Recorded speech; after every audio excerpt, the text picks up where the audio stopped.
Dapat siya nalalaglag. Dapat hanggang ganun lang. May bumababa lang siya ng konti. Dapat nakaganyan. Basta nakaharap sa'yo. Pwede hindi mo na yan ganyan. Basta nakaharap sa'yo. Ganyan. Ito nakaharap. Tapos pag shot, yung may ano to? Wala. Basta ilagay mo lang yan. Nilalagay mo. Pagkatapos, hahanapin mo lang yung taas. May ito na. I-shoot mo pa yan dito. Tapos gaganituin mo. Tama dito na lang yan. Oo. Gaganituin mo. Dapat din. Bumababa siya ng konti. Oh. Ay mo ba na? Tapos, Lagay mo na. Ang paghawak nito, palaging itong ano mo, sa pangit. Ganito. Ganito. hindi mo marunong Hindi ganyan. Thumb dapat yung nasa loob. bagsak mo. Pagpatanggal mo.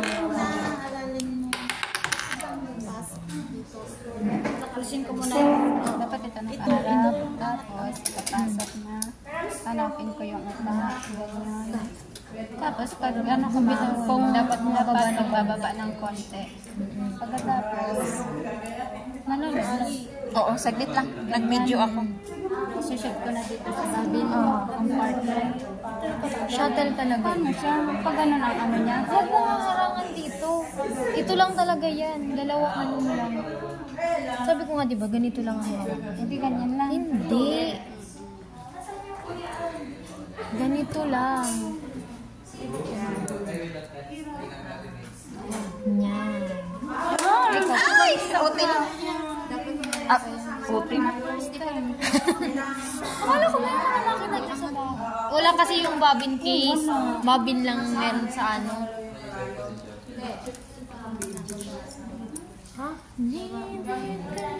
Baka sa akin na yung nakatutok, ha? Hindi.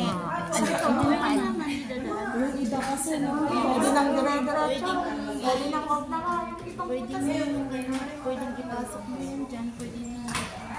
Hindi, pwede ka muna. Hindi ko pa nakikita. Bawal ka talaga niyang yung